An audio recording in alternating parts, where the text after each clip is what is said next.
Hey everybody, welcome to HopCast. Thanks for joining us today, everybody. I'm Brad Chmielewski. As always, my name is Ken Hunnemeder.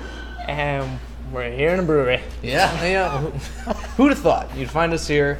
But we finally made it over to Half Acre Brewing up here on the north side of Chicago, Lincoln Avenue, and really excited to be here. So Right, they're doing some great stuff, and we're gonna talk to Gabriel, maybe see what Matt's got brewing, and I know what's happening. you never know what you might find around here. Speaking of which, I see there's a little HopCast sticker Oh, right on nice. this fermenter over here. And in honor of the last brewery that we were at, Goose Island, I'm going to put them right next to us here. So you can add Goose Island to the Half Acre family on the fermenter there. Right. And let's go see if we can find Gabriel, who is the owner. And then we'll look around and see if we can find the brewer, Matt, and see what they have to say. We found someone to talk to us. I can't believe it. Yeah, so as promised, Gabriel Magliaro has graced us with his presence, so thank you for coming on the show today. Of course.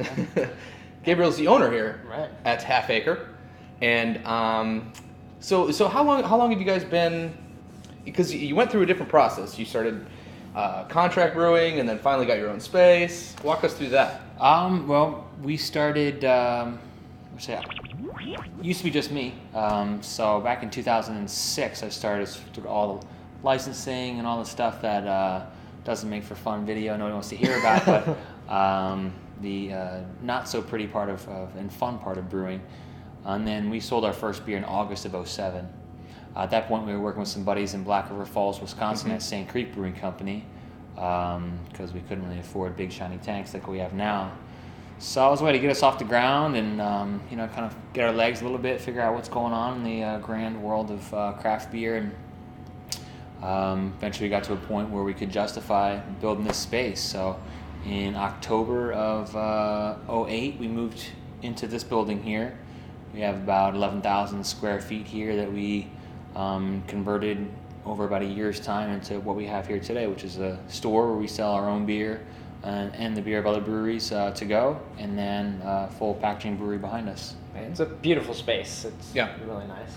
Really nicely laid out. It's comfortable here. It's quite homey in the store. Homey, yeah, we've heard it described as homey. Yeah. And it seems as though It feels like a home since we're here. Yeah, right. Almost all the time. To me too.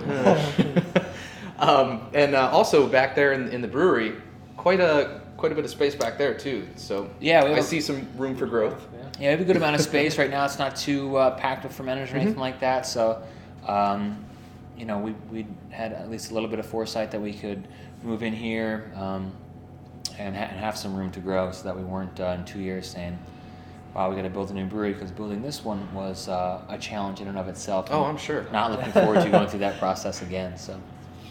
Cool. So were you home brewing yourself, and so you came from that background? It wasn't like I want a brewery and kind of got friends together. Like, what was your process? Yeah, both of those things. Certainly, had some home brewing experience, but I had no commercial brewing experience whatsoever. And really, from day one, Half Acre's been a collaborative experience from a lot of people that bring these beers to life. And I've been fortunate to hook up a lot of great people. And I used to live out in Colorado, where just a great brewing community out there. And living in Boulder, there's 100 breweries within 100 miles. Yeah, you can throw a stone and hit one. Yeah, and that was really a great place to live, and the whole beer scene out there was so rich. So thought maybe I'd to take a crack at throwing my own hat in the ring here, and started in the way that I told you, and before long it was just me for a bit, and contract brewing beers up at Black River Falls, but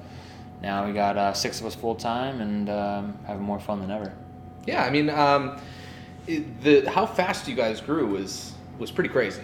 Like, because you just came onto the scene, a few years ago, and had enough to actually go through and build it up and make it happen. So I see really good things in the future. I mean, now that you guys are really pumping out new stuff every other week, it seems you got a new beer coming out. So continued success. Yeah, congratulations. Thank you very much. Cheers to that. And thanks for coming and joining us for a couple minutes here. My pleasure. So let's check out what Matt's got going on.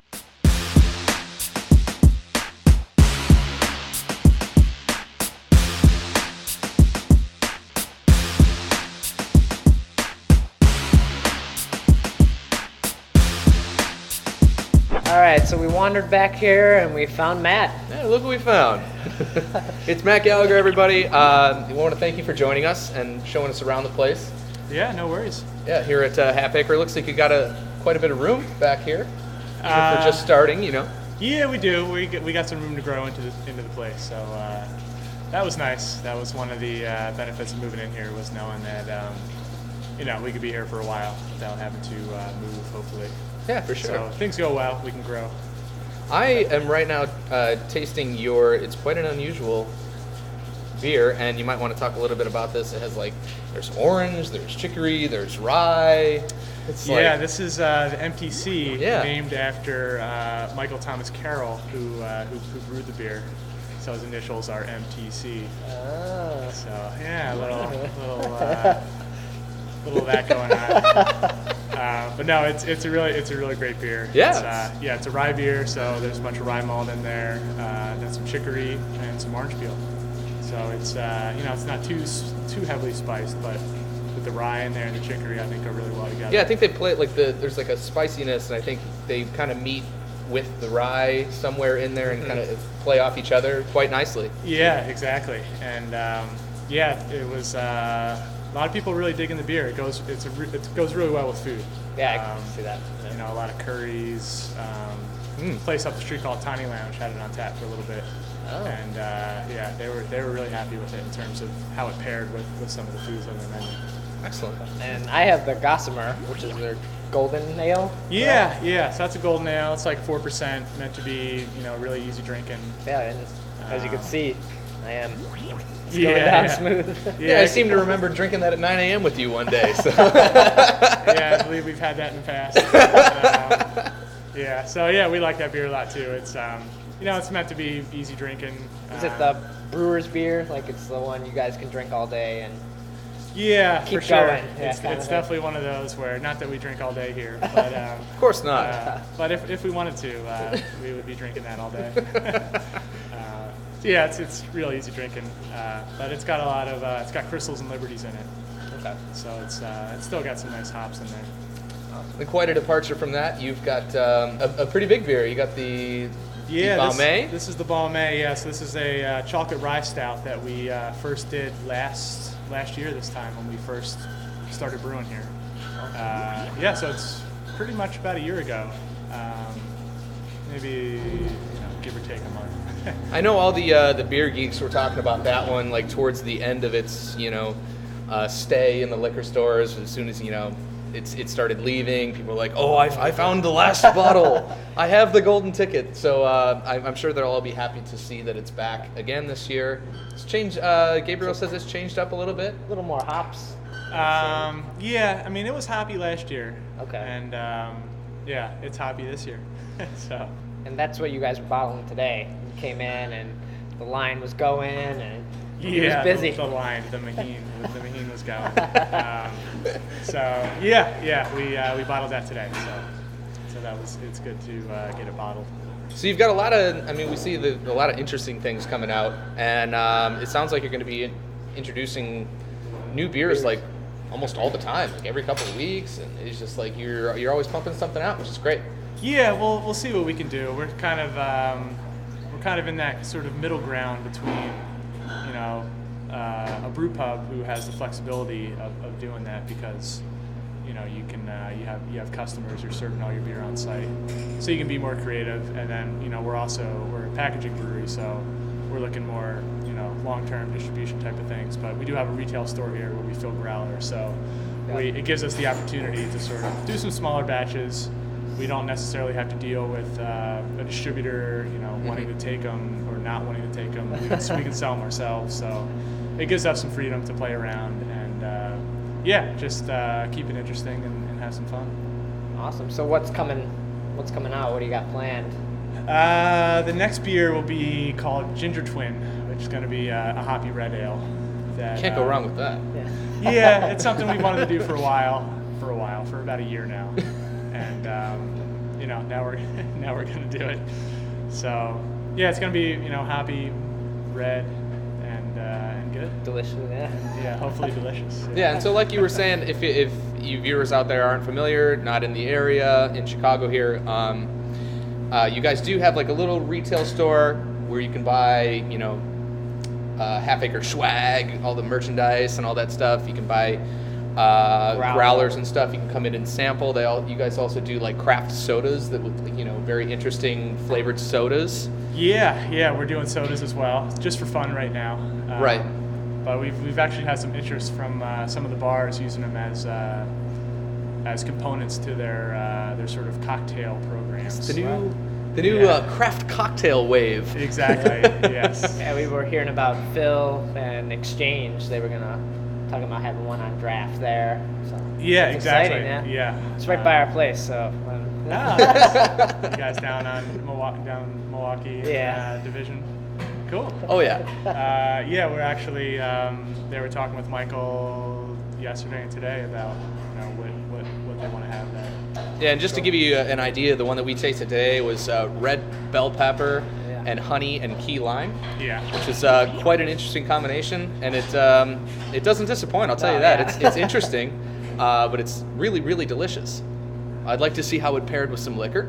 But maybe the guys at Small Bar or wherever can hook that up and see what goes on with that. Yeah, Michael says it pairs very well. Any and all, okay. It's confirmed by the maker himself.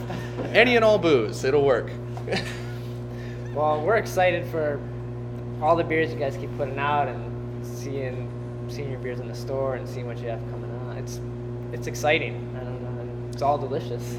Yeah, we're psyched. I mean, a year ago we were still setting this up here, so it was a good year, and now we're looking forward to not having to deal with construction and all that jazz, and just being able to focus more on brewing and the beers we want to do and getting them out there. Yeah, it's just in general, it's just great to have another Chicago brewery. Got to get back to that where it's just like, Right. breweries all over the place in Chicago where it should be, like it should be, Yeah. Everybody's psyched. It's great for everybody. There's tons of breweries, not tons. There's a few breweries that have opened recently, which means a lot and has a huge impact on the whole Chicago beer drinking scene. And I think it really gets people to focus more on what's going on here. And we're having a lot of fun with Metropolitan and Revolution's opening soon. It's a shout out. There's even a few more that should be coming out soon. So very cool. We're all excited, and it's a huge city, as we all know, and a lot of should people. Be a huge beer scene. A lot of people drink beer in Chicago, and hopefully soon a lot of people will be drinking beer that's made here in Chicago. Converted one by one. Yeah. Well, thank you so much for having us on. It was a pleasure to come out and check out the facility you've got here, and we look forward to all the tasty stuff that's going to be coming out in the years to come. Cool. Yeah. Thanks, guys. Yeah. Cheers. Thanks for watching. Cheers.